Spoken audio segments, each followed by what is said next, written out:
কয়েকদিন পরেই আসতে চলেছে লোকনাথ বাবার তিরোধান দিবস। এই জ্যৈষ্ঠ মাসেই পালিত হবে লোকনাথ বাবার তিরোধান দিবস ও পূজা। এই পর্ব থেকে জেনে নেব লোকনাথ বাবার তিরোধান দিবস ও পূজা সম্পর্কে যাবতীয় তথ্য।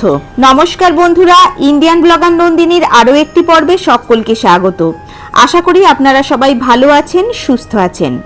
বাবা লোকনাথ দেবের অশেষ কৃপা পেতে কমেন্ট বক্সে অবশ্যই লিখুন জয় বাবা লোকনাথ।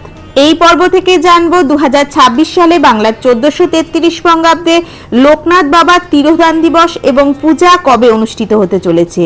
জেনে নেব পঞ্জিকা অনুসারে সঠিক সময়সূচি। মল মাসে পূজা করা কি যাবে? জানবো পূজার সঠিক শুভ সময়, কোন ফুল ফল এবং ভোগ বাবার অত্যন্ত প্রিয় এবং যেগুলি অর্পণ করলে আপনারা খুব সহজেই বাবার কৃপা লাভ করতে পারবেন। জানবো এই দিন অমৃত যোগ এবং মাহেন্দ্র যোগের সময়সূচি। এছাড়াও জেনে নেব ব্রতের নিয়ম, ব্রতীরা কি খাবেন এবং কি নিষেধ রয়েছে শাস্ত্র অনুসারে। এই সবকিছুই জেনে নেব আজকের এই পর্বে। মূল পর্বে যাব তার আগে ইন্ডিয়ান ব্লগার নন্দিনী চ্যানেলটিকে সাবস্ক্রাইব করে পাশে থাকা বেল আইকনটি প্রেস করার অনুরোধ রইল, যাতে সকল ভিডিওর নোটিফিকেশন আপনারা খুব সহজেই পেয়ে যান। বিভিন্ন পূজা পাঠের পঞ্জিকা অনুসারে আপডেট পেতে অবশ্যই এই চ্যানেলটি সাবস্ক্রাইব করে নেবেন। চলুন শুরু করা যাক আজকের পর্ব।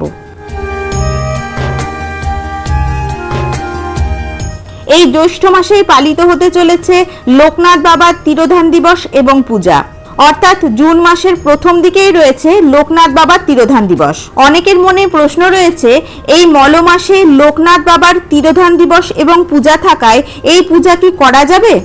মল মাস বা অধিক মাসে বাবা লোকনাথের নিত্য পূজা, ভোগ নিবেদন, জপ, ধ্যান সম্পূর্ণরূপে করা যাবে।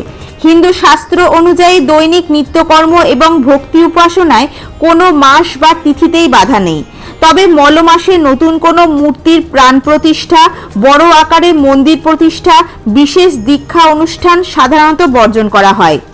লোকনাথ বাবার নিত্য আরাধনা আপনি ভক্তি ভরে করতে পারেন, এতে কোনো সমস্যা নেই। পূজার নিয়ম: সকালে স্নান সেরে শুদ্ধ বস্ত্র পরে পূজার আসনে বসুন। দেবাদিদেব মহাদেবের পুজো করে বাবা লোকনাথের আরাধনা শুরু করা অত্যন্ত শুভ। ফুল বেলপাতা দিয়ে বাবার চরণে অর্ঘ্য নিবেদন করুন। ধূপ প্রদীপ জ্বালিয়ে বাবার ধ্যান এবং মন্ত্র জপ করুন। হাত জোর করে বলুন ওং যোগীন্দ্রায় নমস্তুভ্যাং ত্যাগীশ্বরায় বৈ নমঃ ভুবানন্দ স্বরূপায় লোকনাথায় নমঃ নমঃ। জপ মন্ত্র: যে কোনো শুভ কাজে বা বিপদে জয় বাবা লোকনাথ বা ওং নমঃ শিবায় শান্তায় মন্ত্রটি জপ করুন। এটি জপ করা অত্যন্ত ফলদায়ক। বাবা লোকনাথ অত্যন্ত সাদামাটা জীবনযাপন করতেন, তাই তার পূজায় উপাচারে জাঁকজমকের চেয়ে ভক্তি প্রধান। এই দিন বাবার কোন প্রিয় ফুল ফল এবং ভোগ বাবাকে অর্পণ করলে খুব সহজেই বাবার কৃপা লাভ করা যাবে, চলুন জেনে নিই। লোকনাথ বাবার অত্যন্ত প্রিয় ফুলগুলির মধ্যে নীল শাপলা ও নীলপদ্ম, সাদা শিউলি, জুঁই, বেল ও রজনীগন্ধা, এছাড়া যে কোনো সাদা ফুল ও বেলপাতা দিয়ে বাবাকে খুব সহজেই তুষ্ট করা যায়। লোকনাথ বাবার পুজোয় সাধারণত পাকা ও মিষ্টি মরশুমি ফল নিবেদন করা হয়। বেল ফল, পাকা কলা, আঙুর, ডাবের জল, গ্রীষ্মকালীন দেশীয় ফল যেমন তালশাঁস, জাম, লিচু, কাঁঠাল বাবার অত্যন্ত প্রিয় ফল। বাবা লোকনাথের ভোগের ক্ষেত্রে সাত্ত্বিক এবং ঘরোয়া খাবারই প্রধান। বাল্যভোগ যেমন মাখন, মিছরি লোকনাথ বাবার খুব প্রিয়। এছাড়াও মূল ভোগের মধ্যে ঘি ভাত, ডাল, সবজি, সেদ্ধ লাবড়া, পাঁচমিশালি সবজি, চচ্চড়ি। মিষ্টির মধ্যে ক্ষীর, চাল ও সাবুর পায়েস এবং ছানার সাদা মিষ্টি অত্যন্ত প্রিয় বাবার।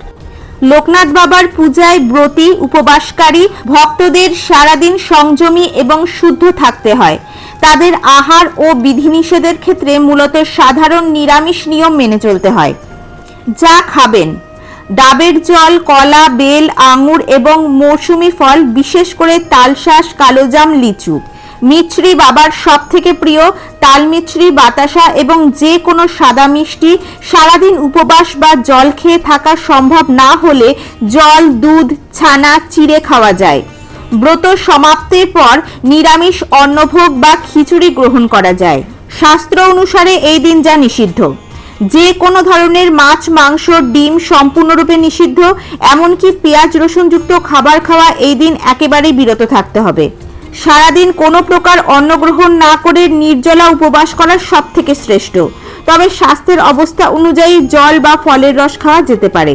উপবাসের আগের দিন থেকেই নিরামিষ আহার এবং মন থেকে যাবতীয় আসক্তি, নেতিবাচক চিন্তা দূরে রাখতে হয়। লোকনাথ বাবা অত্যন্ত সাধারণ এবং অনাড়ম্বর জীবনযাপন করতেন, তাই অতি সাধারণ নিরামিষ আহার ও শুদ্ধ ভক্তি তার পুজোর মূল চাবিকাঠি।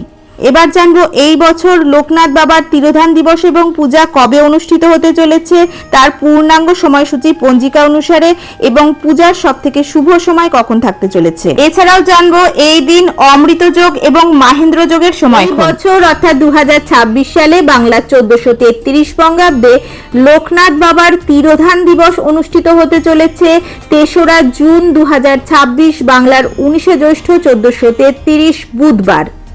তৃতীয়া তিথি শুরু হচ্ছে 2রা জুন 2026, বাংলার 18 জ্যৈষ্ঠ 1433 মঙ্গলবার অপরাহ্ন 5টা বেজে 13 মিনিটে। তৃতীয়া তিথি সমাপ্ত হচ্ছে 3রা জুন 2026, বাংলার 19 জ্যৈষ্ঠ 1433 বুধবার রাত্রি 7টা বেজে 2 মিনিটে। এই দিন লোকনাথ বাবাকে পূজা করার সবথেকে শুভ সময় থাকতে চলেছে দিবা 7টা বেজে 38 মিনিট গতে 11টা বেজে 13 মিনিটের মধ্যে এবং বিকেল 5টা থেকে বিকেল 7টা বেজে 2 মিনিটের মধ্যে লোকনাথ বাবাকে পূজা করার সবথেকে শুভ সময় থাকতে চলেছে। এই দুটি শুভ সময়ের মধ্যে যে কোনো একটি সময়ে আপনারা লোকনাথ বাবার পূজা সম্পন্ন করতে পারেন। এই দিন অমৃত যোগের সময়ক্ষণ হলো দিবা 7টা বেজে 38 মিনিট গতে 11টা বেজে 13 মিনিটের মধ্যে, আবার 1টা বেজে 54 মিনিট গতে 5টা বেজে 29 মিনিটের মধ্যে এবং রাত্রি 9টা বেজে 54 মিনিটের মধ্যে ও রাত্রি 12টা বেজে 1 মিনিট গতে 1টা বেজে 25 মিনিটের মধ্যে। আজকের পর্বটি আপাতত এই পর্যন্তই। ভালো লাগলে অবশ্যই একটা লাইক করে দেবেন এবং হেল্পফুল বলে মনে হলে নিজেদের ফ্রেন্ডস ফ্যামিলির সাথে শেয়ার করার অনুরোধ রইল। সবাই খুব ভালো থাকবেন, সুস্থ থাকবেন। দেখা হচ্ছে আবার আগামী পর্বে।